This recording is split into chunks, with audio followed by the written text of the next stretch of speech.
We turn in our studies in the book of Joshua to chapters 18 and 19 today. This much neglected and devotionally unpromising passage quickly springs to life when several factors that the author emphasizes are recognized. As we noted above, chapters 1 to 12 describe the conquest, 13 to 19 the settlement, and 20 to 24 provide the framework for living in the land. Thus, these two chapters conclude a major section of the book, and conclusions are normally important. In addition to this, there are several other features of interest. Thus, toward the beginning of the section, Caleb's inheritance was recorded. Here, at the other end, is Joshua's. Thus, the two faithful spies receive their promised inheritance. Earlier too, Caleb's active faith as an octogenarian is contrasted to the half-heartedness of those around him. Here too, Joshua contrasts with the example of the tribes in the previous verses. At the same time, these two chapters begin to prepare us for what follows.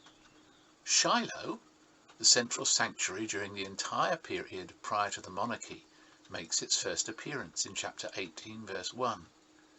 It's the place where the whole assembly of the Israelites would often thereafter gather. Shiloh's name Rest also hints that the conquest is nearing the end. Further, the reference to the tent of meeting occurs at the beginning and end of this section, and for the first time in Joshua, in verse 1 of chapter 18 and in verse 51 of chapter 19, together with a reference to Eleazar the priest in chapter 19 and verse 53.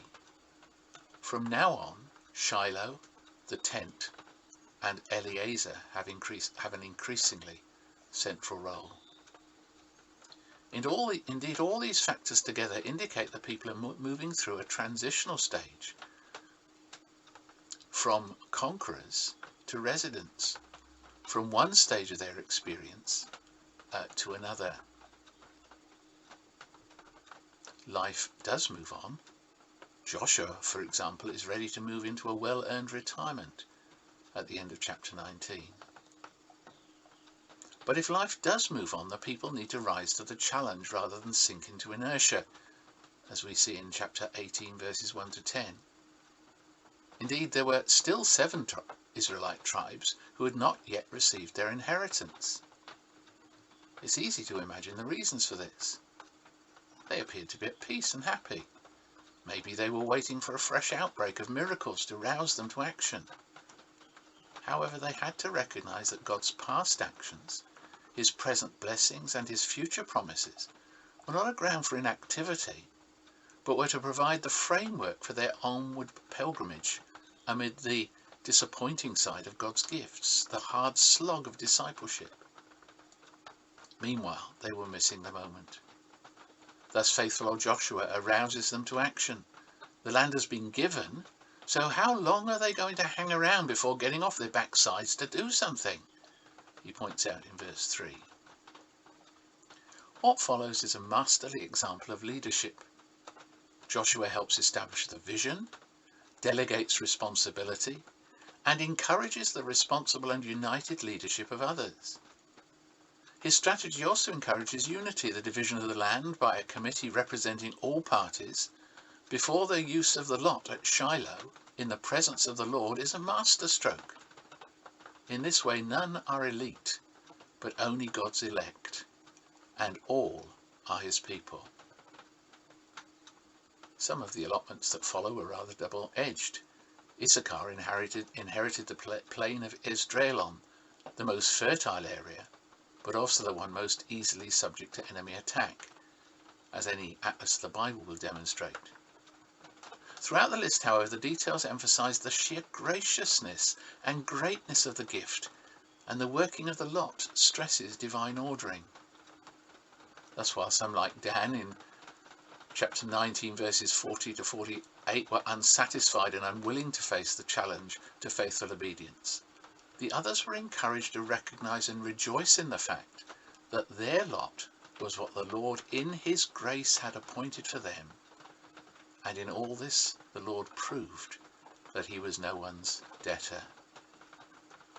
Indeed, if this was true for tribes and clans, it was also true for individuals.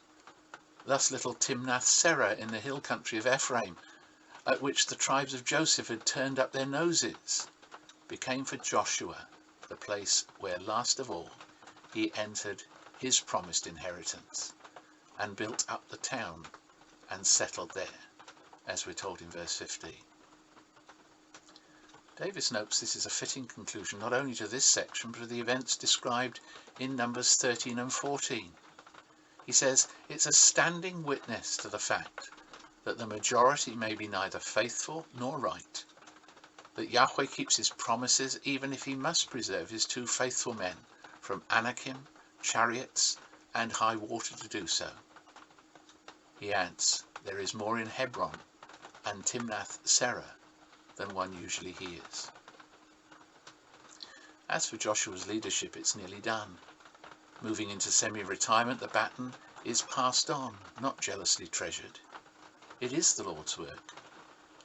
Eleazar and the heads of the tribal clans are now responsible for seeing that the Lord's work is brought to completion.